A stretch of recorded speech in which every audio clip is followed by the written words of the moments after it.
Hello and welcome to the Ice Guys. This is the show that takes you into the world of the National Hockey League. Every game, every day, from a betting perspective. With pro sports handicappers, Ian Cameron, Alex B. Smith, and various guests from the world of hockey and sports betting. And now, here's your host, Ian Cameron.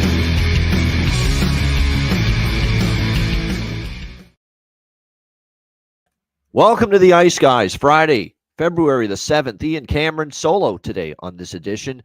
We've got a 5-game Friday slate, which we will get to in a moment. We want to start, though, by looking back at last night, and thanks to all who are a Patreon member, signed up on and subscribed as a Patreon member for just $10 per month, and joined us last night for our Ice Guys Patreon exclusive live betcast. As always, it was a ton of fun. We cashed some winners along the way. And just had a good time with everyone that was able to join us on the stream during the betcast last night. So once again, we appreciate everyone that tuned in and or joined us on the betcast stream last night. As always, lots of fun and like I said, a very entertaining, busy night of hockey like it often is on a Thursday. And keep in mind that we will have, obviously, a betcast right after the Four Nations break. It'll be free for all.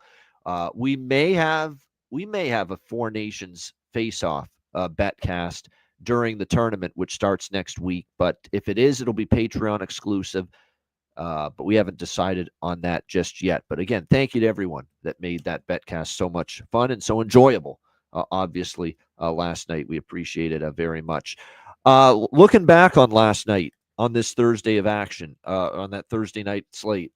Washington gets a 4-3 win against Philadelphia last night as the Capitals continue to find ways to win. It was a great effort from Philadelphia, but they fall short. 4-3 the final there as the Capitals get the win. That was a good result for me. We had the over in that game, so we got the winner there.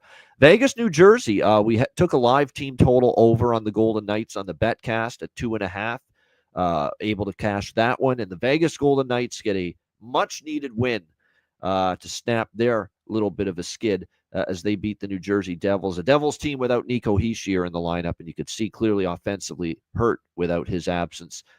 Only the one goal scored, and it was very late in the game. But big win there for Vegas, 3-1 over New Jersey. Tampa Bay wins 5-1 against Ottawa as they sweep the back-to-back over the Senators. Last night, you can see Ottawa is going to have a tough time with some of these injuries at center, and I'd be a little bit concerned. They might be a team that, just avoid them in their last game and just wait for them to get healthy again because they're without Josh Norris, they're without Shane Pinto, they're very much depleted at the center ice position. You saw signs of that last night. Tampa with the 5-1 win there, and they overcome, by the way, Tampa in absence of Anthony Cirelli last night to get that win. Utah with the 3-2 win against Columbus. In overtime last night. No big concerns about losing with Columbus there. We got a nice plus price on them. Better to lose a plus price bet than laying a big price, that's for sure. It was a really entertaining game. One of the better plays I've seen a goalie make in the overtime game-winning goal by Dylan Guenther, where Connor Ingram won a race to the puck, flew out of his net to get to the puck, ended up chipping it off the boards, and the puck landed right in flight, in stride on the stick of Dylan Guenther, in on a breakaway, and Merzlikins stops him on the first shot. He gets the rebound, and he puts it home. Real impressive play by Connor Ingram there, and a Utah Hockey Club victory 3-2 over the Columbus Blue Jackets last night in overtime. Utah continues this pattern of, if they're going to win, it's usually going to be on the road. They've certainly been better away from the Delta Center this year. Minnesota 2-1 against Carolina. Just an aggravating type of loss for Carolina. You look at what they did, and they carried the play, and at 38-24 advantage in shots on goal, and they were in the offensive zone for a good chunk of that game last night and just couldn't find the back of the net. And it's the same old issue with Carolina, and they thought they would rectify that issue bringing in Mikko Rantanen, but you can tell the chemistry is still being ironed out right now with Rantanen and his new teammates. Things just look a little bit out of sync. It also would help if they stopped passing the puck so much. Some of these power plays they had, and even in the final sequence of the game as they're trying to tie it, shoot the puck. You can't score if you don't shoot. And there's too much just trying to make the pretty play, trying to make the perfect play going on right now for the Carolina Hurricanes, and it continues to be all kinds of problems for Carolina as far as offense is concerned. Winnipeg shuts, and it's Eric Comrie, by the way, that shut them out in the previous game, and now only the one goal last night. So an offensive power outage, if you will, for Carolina. And Minnesota, with this really stingy defensive style that they have been playing without Kaprizov, they get it done 2-1 in that game. Florida with a late game-winning goal in the dying seconds of the third to beat St. Louis 3-2. This was frustrating because we had the over by Fecton. We had Florida team total over, and we didn't get the latter two. We did get the first period over, but was hoping for one more goal out of Florida. But nevertheless, Panthers do bounce back after the loss to Washington with a 3-2 win. A great night for Matthew Tkachuk back in St. Louis. 3 points for him, 2 goals, including the game winner. With just 12 seconds left in the third. So Panthers back on track with the 3-2 win against St. Louis. Colorado with a 4-2 win against Calgary. This ended up being a pretty good result for me just because we had the Makar goal and assist prop, which was great. That was like plus 750. It was great to hit that. We had Colorado team total over 3.5. We had the over by Fecta. We split that. So Colorado bounces back from being shut out 4-2 with the win against Calgary. So 1-3 with the system plays last night. Obviously, the first period and full game over both fell short in Minnesota. Only the full game over cashed in Calgary. So again, it continues to be a bit of a downturn this week as far as the system play results are concerned. So, but again, it's been so strong, we're going to stay with it. But I would say right now, don't abandon it, but lower the units for now. As far as the system play goes. Toronto 3-1 against slumping in Seattle. That's what we can call the Kraken right now. They've just one loss after another. This time it's not enough offense. See, last night it was not enough goal scoring from them. Detroit loss, it was they finally scored, but they gave up too much. They're just not getting both ends of the ice working at the same time. The Leafs paced themselves to victory. They got the 2 goals in the first, and they played a really good team defensive game on the road the rest of the way. And Anthony Stolarz, man, not a lick of rust on that guy coming off the injury list. He was terrific last night. It's almost like he didn't miss any time. He was right there in rhythm. So a great win there. And what else? And another game where both Matthew Nyes and Bobby McMahon score for the Toronto Maple Leafs and cashed goal props with both of them in that game. They continue to be outstanding for the Leafs. Again, since they got Tavares and Nyes back for the Edmonton game, they haven't lost. 3-0 on this road trip, and they will look to make it 4-0, much like Detroit did. The Red Wings were able to sweep Edmonton, Calgary, Seattle, and Vancouver. Toronto will be looking to do the same on Saturday night if they can beat Vancouver. That'll be an interesting game to talk about tomorrow because Leafs looking to complete the 4-0 road trip sweep before the break, but they never win in Vancouver. At least it's been a very long friggin' time since the Toronto Maple Leafs have won in Vancouver. So it'll be interesting to see if they can finally enjoy some success there in Van City against the Canucks on Saturday night. And speaking of the Canucks, great segue. They escape with a 2-1 overtime victory against San Jose. We all jumped on San Jose. Just, it's late in the night. It was the only game on at the time. We all jumped in, or the majority of us, at some form around plus 650 or so with San Jose money line when they were down 1-0. Of course, Tyler Toffoli ties the game. It goes to overtime.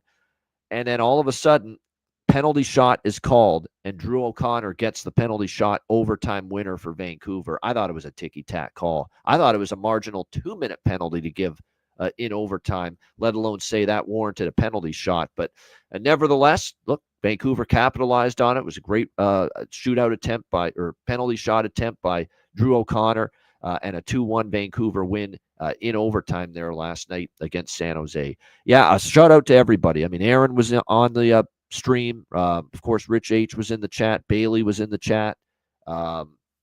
Everyone that was in the chat was a good night. Everyone that was on the stream. Trying to remember, Jarek was on the stream. Jonathan Davis was on the stream, of course. Jake Elder, I think was his name, Jarek's buddy. He joined us. Landon was on the stream. Perlo, Rico.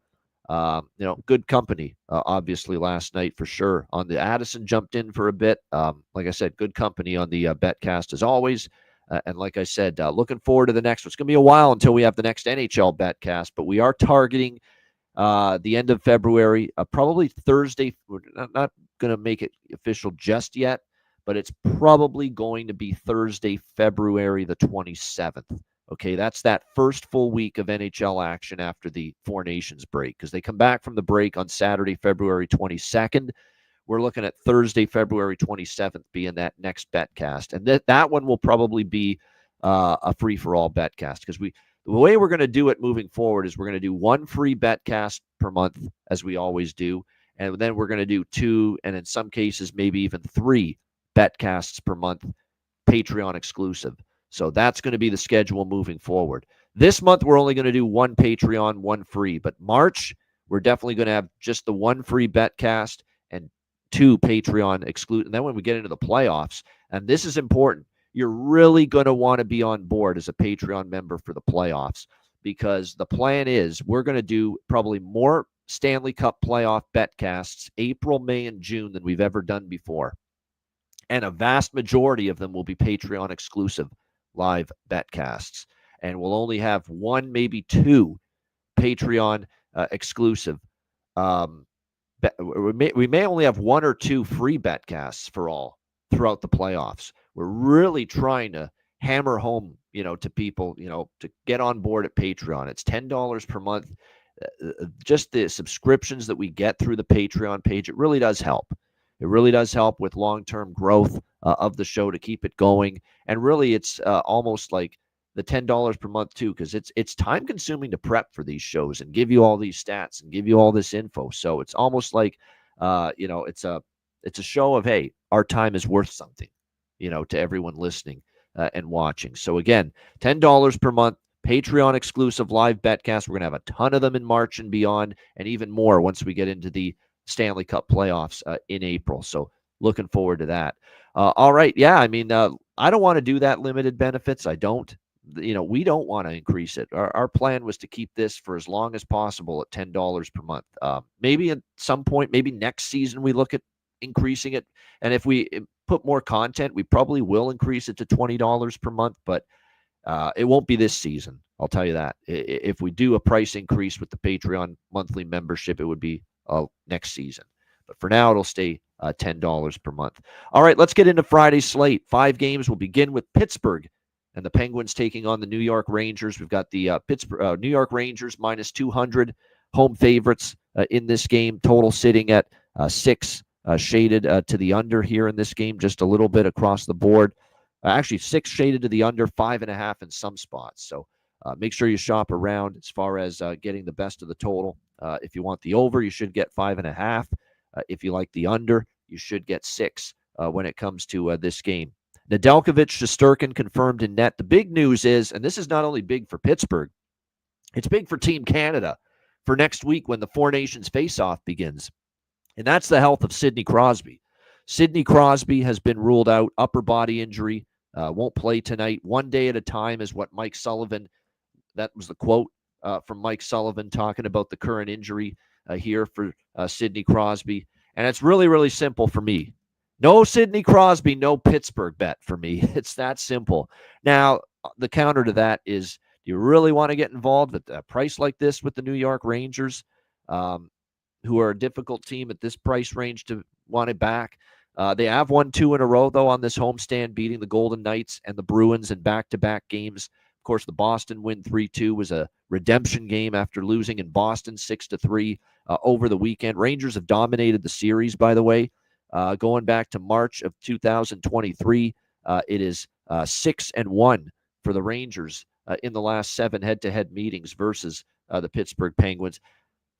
Like I said, I haven't made a bet. I'm probably going to pass on this game because I just don't love the value with the Rangers.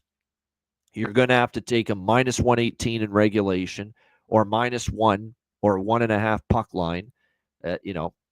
We'll see. But not exactly rushing to take them. I know I don't want to bet Pittsburgh. I don't love the total because obviously without Crosby, that's a huge gaping hole for a Pittsburgh team that, don't look now, Pittsburgh has scored 2 goals or less in 4 of their last 6 games. So they're not exactly humming. They've gone to the under in 5 straight. So not exactly lighting it up right now. Yet the series history, 4-2, 6-0, 5-2, 7-4. The last 4 meetings, all 4 of them, at least 6 total goals. makes you think this total, especially if you can find 5.5, you may want to go over the total. But like I said, nothing that I overly love here in this game. I bet the Rangers team total the other night. That's the one I would probably play if I were to make a bet here, is Rangers over 3.5. But I don't want 3-2 Rangers, and I worry that happens again like it did against Boston, that it just ends 3-2 Rangers. So, if you take Rangers -1, you push, or you take -1.5, you lose. If you take team total over 3.5, you lose. So, it's kind of one of those games where I'm not sold it's going to be, Rangers by margin. I'm not totally convinced, that they're going to score 4 goals tonight, even against this Pittsburgh team that we think defensively can struggle. The concern is Nedeljkovic has actually played pretty well lately for the Penguins. He's in net tonight, and if you go back and you look at his last 4 starts, he's given up 2 goals to San Jose, 2 to Utah. He shut out Nashville, and he gave up 2 goals against New Jersey. He's played pretty well lately. So that's the concern about taking that that Rangers team total. So, yeah, I mean, it's that time of year now. We're 3 days left before the break.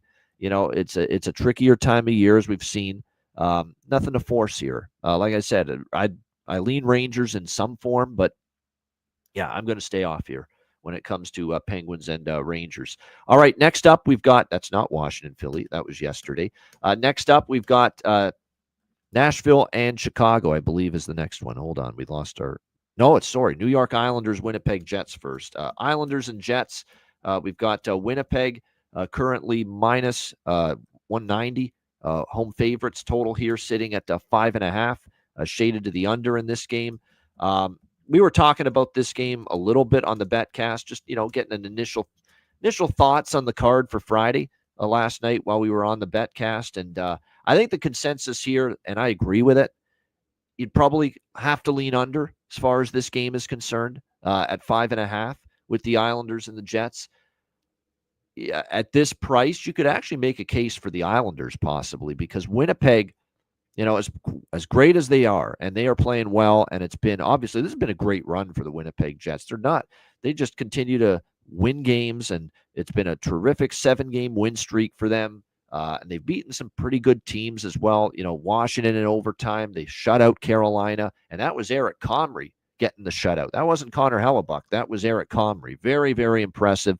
Of course, Connor Hellebuck will get the start here for the Jets in this game tonight. Islanders going to go with Ilya Sorokin, who's played better. There's still no Matt Barzal for the Islanders. Mayfield, Noah Dobson, Ryan Pulock, all still on the IR as well for this New York Islanders team.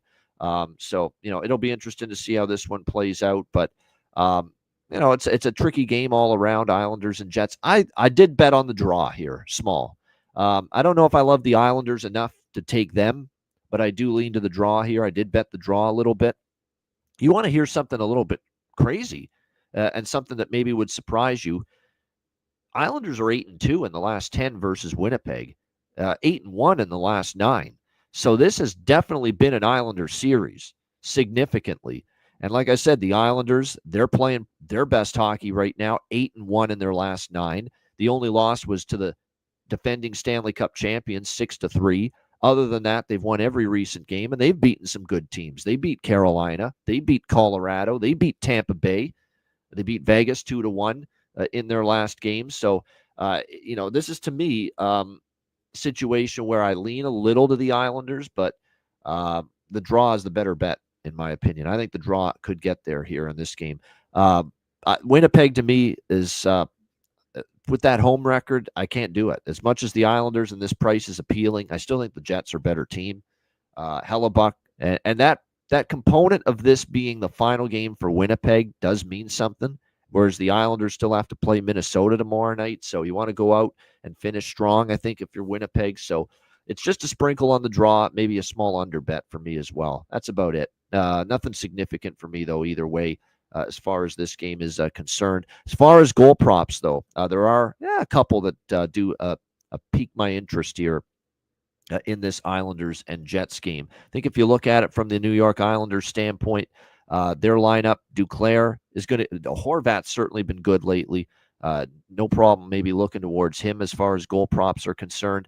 But Duclair is going to be up on that top line with Horvat and Lee for the Islanders. So maybe you look at Duclair here as a potential goal prop candidate.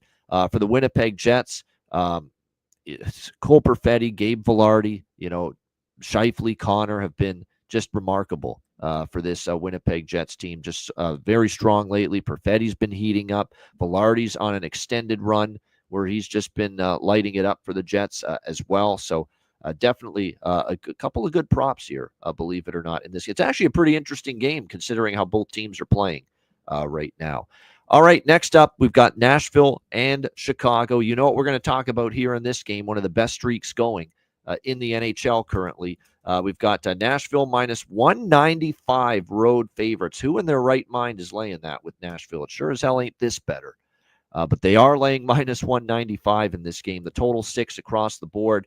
Yes, we lost one with Chicago and Edmonton last night, and what I mean by that is we lost the first period over. It is still 17-3 in the last 20 Chicago Blackhawks games, which is absolutely tremendous. So we are back on the train one more time. We won't be out and dropping out of riding this first period over with Chicago until we lose at least 2 or 3 in a row. That's what it's going to take for me to get off the Chicago first period overs indefinitely. So we're back on the first period over, a little smaller on the full game over as well. It's an over bifecta game for me here. Predators and Blackhawks. Peter Mrazek confirmed in net for Chicago.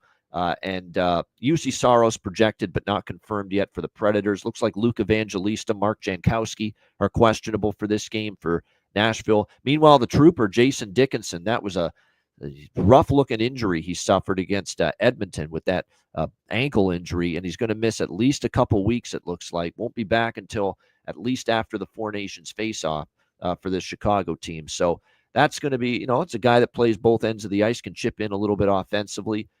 You will miss him. The bottom line is this is a Nashville Predators team that you just cannot lay, at least I can't. You can if you want, but I can't lay prices like this with Nashville right now. Losing 5 in a row. We've seen them lose to the likes of Anaheim on the road. Pittsburgh gets shut out on the road. Buffalo lose on the road.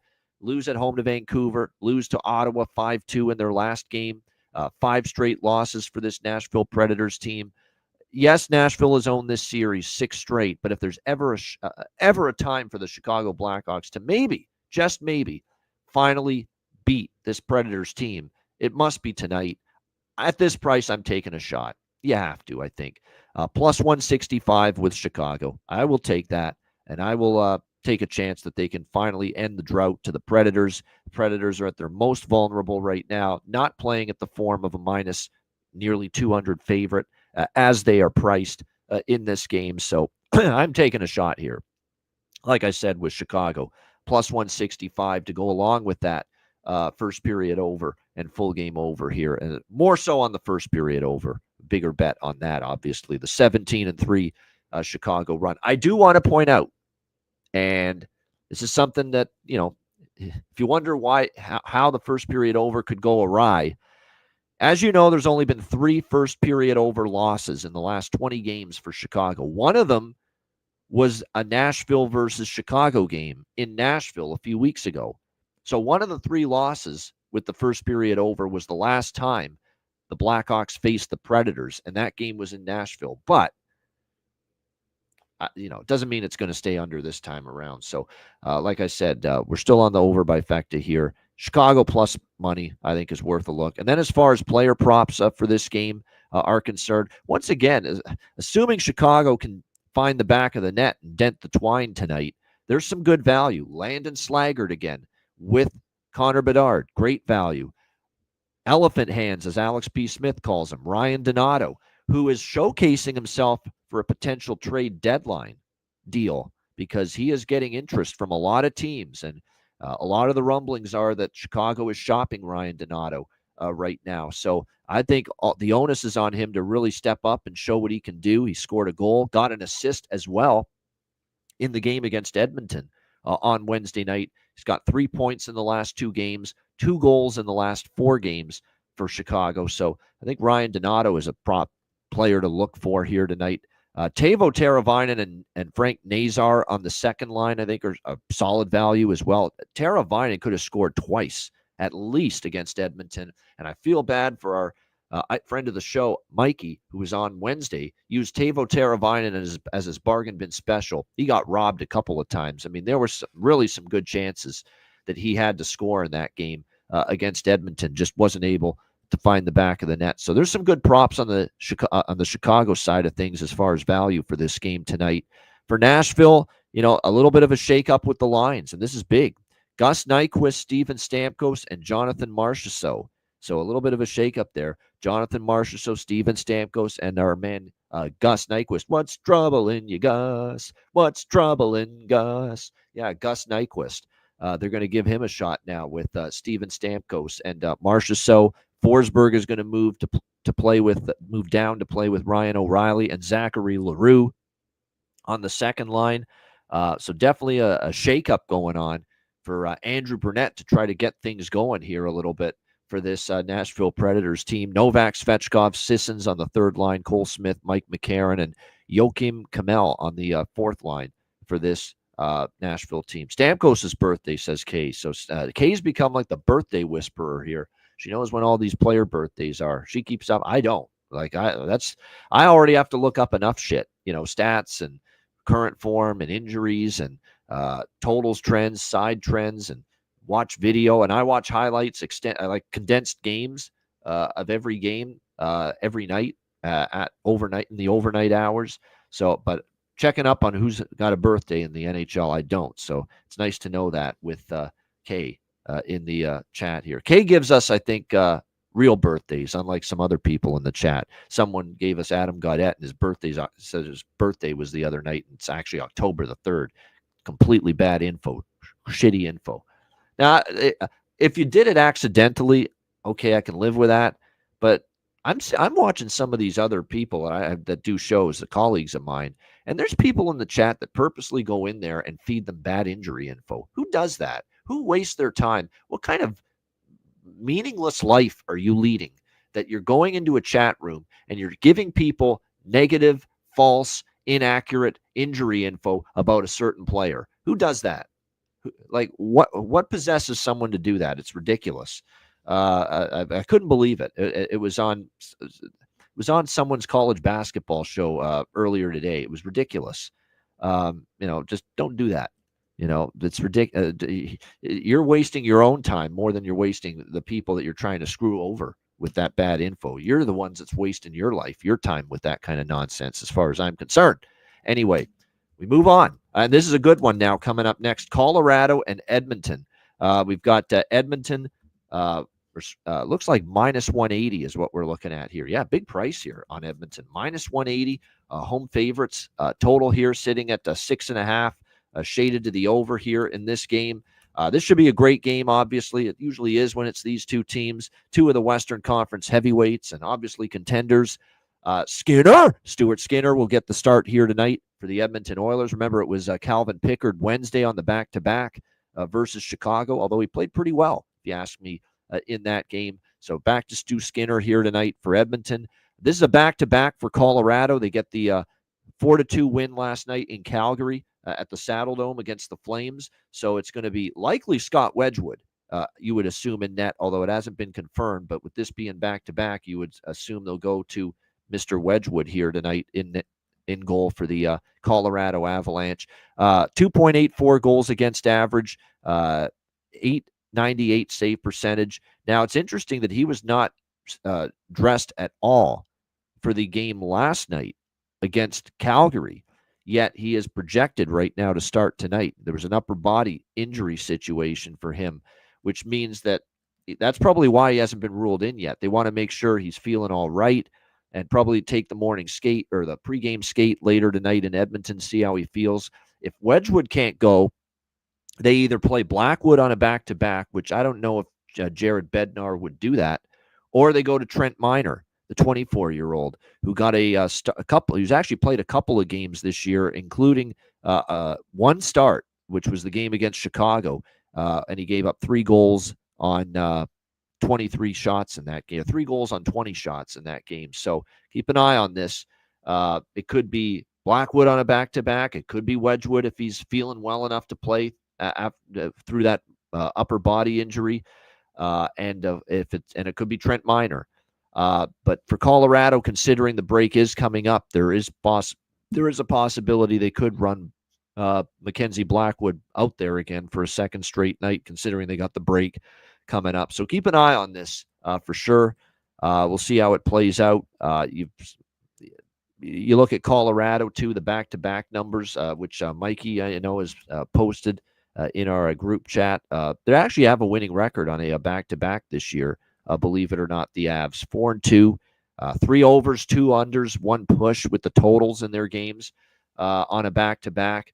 And actually, if you look at the recent back-to-backs here in January, it was a 6-1 win at Minnesota, a 5-4 win against the New York Rangers. So I do lean over 6.5 here, but kind of what I'm doing now with these games is let's be honest. I mean, even last night, the full game unders were very strong, but the first period unders were very, very strong last night as well. So I'm kind of avoiding first period overs unless we've got, a Chicago situation tonight where it's 17-3 in the last 20, or a Seattle situation like last night where we had 16-3 now with Seattle first period overs. Unless it's a super strong first period trending team to the over, like a Chicago, like a Seattle, or it's a system play, I'm staying clear from first period overs at the moment, unless it fits that criteria, like a Chicago or a Seattle. So I will take the full game over, but I will not make this an over by Fecta. Just the full game over here, 6.5 with Colorado and Edmonton. The reason I think I'm gravitating in that way is, again, the trends lately for Colorado on the back-to-backs have been the games have been higher scoring. You could see something along those lines once again here tonight. We did see 6-2 in the last time these teams played here in Edmonton, a 6-2 Oilers win in that game. So should be a great game. It always usually is with these two teams. As far as props go, I mean, you could go Marty, moving to the country, gonna meet me, Marty Necas. Marty Necas, man, he has started to really get things rolling, get the chemistry going, feel comfortable with the Avs. 2 goals and 3 points last night against Calgary for him. Had a huge night playing alongside Nathan McKinnon and Arturi Lehkonen. That line has definitely found a little bit of chemistry. There's no question. Great stat from Jonathan there. We got to put that up on the screen. Yeah, there it is. First period unders this week, 21-6. That's pretty damn strong. That's another reason why, other than the Chicago game versus Nashville tonight, I'm avoiding first period overs like the plague. And if a lot of these first periods stay under again, we'll be on the second period over 1.5. Probably the gift over 1.5 parlay in the second period, which has been absolutely phenomenal for the majority of this week. So that's exact. And you saw it in action last night. How good were most of those second period goal in the first 10 minutes and over 1.5 parlays? Those of you that tuned in to the Betcast last night and joined us on the stream, how good was that? Just outstanding. So that's definitely something we look at. No doubt for some of these low-scoring first periods we might see. So over 6.5 for me. Prop-wise, like I said, you could go Necas, Lehkonen, Drouin, Middlestat, Parsonen. Keep an eye on that line. Jack Drury is someone that, scored on a couple of occasions early when he first joined the team. He's still been getting the shots through, though, so, there could be a little bit of under-the-radar value for Edmonton. Arvidsson up with McDavid and Hyman, so I like the value there with Arvidsson playing with those two guys. How about Jeff Skinner? Jeff Skinner starting to get things rolling a bit for Edmonton. He's scored 3 goals in the last 5 games for the Edmonton Oilers, so maybe a little Jeff Skinner look as far as a goal prop for the Edmonton Oilers tonight, as a streaky player and throughout a lot of his career, showing signs of that offensive flair starting to come out once again for the Edmonton Oilers here in recent games. All right, let's go to our final game of this Friday NHL slate. We've got the Dallas Stars and the Los Angeles Kings. We've got pretty much even money, actually, here. Dallas -110, LA -110 here in this game, and the total sitting at 6 across the board. 5.5, I should say, shaded to the under here in this game. You got Dallas off a 2-1 loss to Anaheim. Kind of in that spot that I usually like to take Dallas, where they're off a loss, especially a loss against a subpar team, a weaker foe. Should re-engage their focus here tonight as they take on this LA Kings team. who is off a 6-3 win against Montreal. That being said, Montreal kind of running on fumes right now as we approach the Four Nations face-off break. They've been struggling outside of beating San Jose. The Montreal Canadiens certainly have been struggling. We'll see how they fare here tonight. The LA Kings, though, they had a nice win against Montreal last game. They still have the tremendous home record, obviously, 16-3-1. And they did beat Dallas here back on December the 4th here at Crypto.com Arena. It was a 3-2 Kings win. That being said, 28-17 shots, Dallas in that game. So kind of a tough luck situation for Dallas. They didn't really play that bad, but they ended up on the short end of a 3-2 loss there to the Kings in that game. Dallas looking to respond here tonight on the road. I did take Dallas here, -110. I still think they're the better of these two teams. I know LA's been great at home, but at this price, I think the Stars are worth a shot. Bounce back spot for them. They got San Jose tomorrow night. And by the way, LA's got Anaheim tomorrow night. So both of these teams do play tomorrow night going into the break. So they both have one more game after this. Both of them play tomorrow night. Dallas is in San Jose. LA hosts Anaheim. So that's where we're at with that. But coming off the Anaheim game, you'd expect, pretty focused effort from the Stars here. And plus, this is big too. David Riddick confirmed in net for the LA Kings. And he's there's a gap at the moment between him and Darcy Kemper, at least in my opinion. David Riddick, not someone that's been trending in a great direction the last month to 2 months. 2.62 goals against average, .887 save percentage.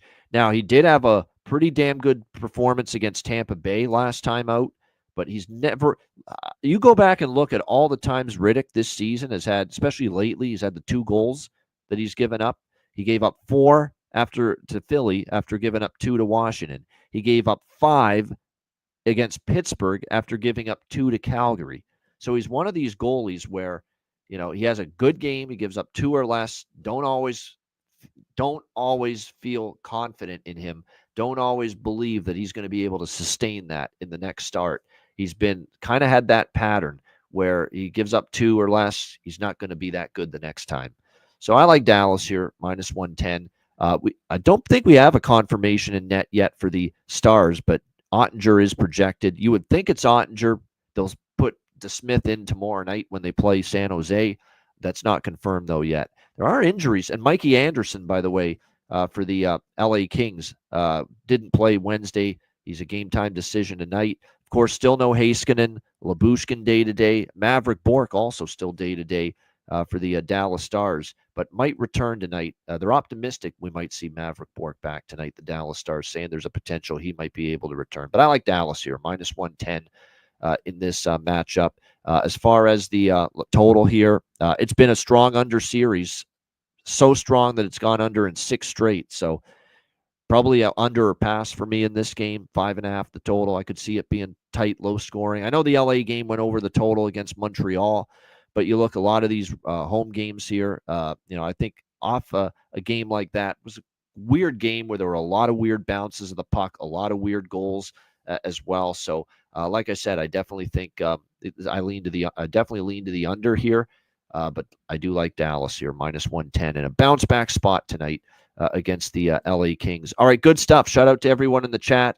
Hit the like button. We appreciate it very much. Again, we've got a huge Saturday. It's our last Saturday slate before the break, and it is a huge one. Obviously, you knew with the break coming up, most of the teams would be in action. We've got 14 games, 28 teams in action coming up on Saturday, including 4 afternoon games. 2 of them, of course, part of the ABC Saturday Hockey afternoon doubleheader, Tampa Bay, Detroit, Vegas, Boston. So it is a huge, huge Saturday coming up, noon Eastern. It'll be me. It'll be Alex B. Smith. They'll be back in the house. And also we'll have Ryan Robinson joining us tomorrow for the Saturday card. Looking forward to that. And a reminder, patreon.com/Ice Guys. Make sure you sign up. Again, it's just $10 per month. Those of you that did sign up, I know you enjoyed the Betcast last night. Definitely looking forward to the next Patreon exclusive live Betcast, which is to be determined. We will have a free for all Betcast, likely on Thursday, February 27th, following the Four Nations face-off break, so stay tuned for that. But again, make sure you sign up. You get goalie charts, totals charts, daily betting card, sides, totals, player props posted each and every day on the Patreon page. All of that and more for just $10 per month. Player suite interview shows, obviously the exclusive live betcasts available to Patreon members only. So make sure you sign up. Your $10 per month goes a long way to supporting the show and keeping us going in the long run. So make sure you get there. $10 per month, patreon.com/Ice Guys, and check out the Ice Guys store as well. iceguys.myspreadshop.com. Get your gear and merch over there, and lots of new stuff as well. Check it out at iceguys.myspreadshop.com. All right, bargain bin special of the night and best bet coming up right after we hear from our great Ice Guys sponsors.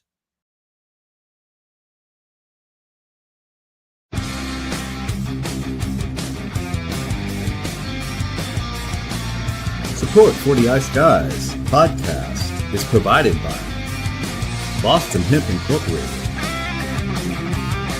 Tailgaters Social, and a big thank you to all that subscribe to the Ice Guys Patreon page.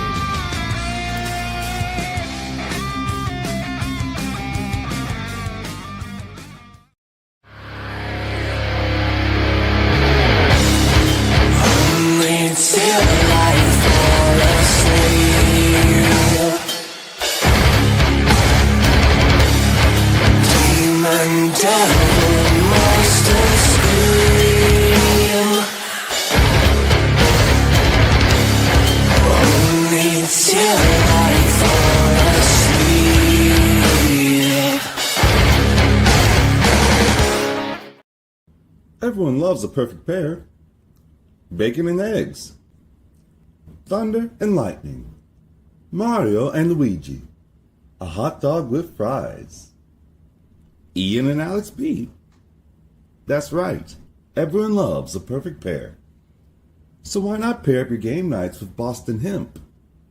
From exotic flower to concentrates and edible products. You'd be hard-pressed to find a better pairing than Boston Hemp and hockey. Check them out today at bostonhempinc.com. That's bostonhempinc.com.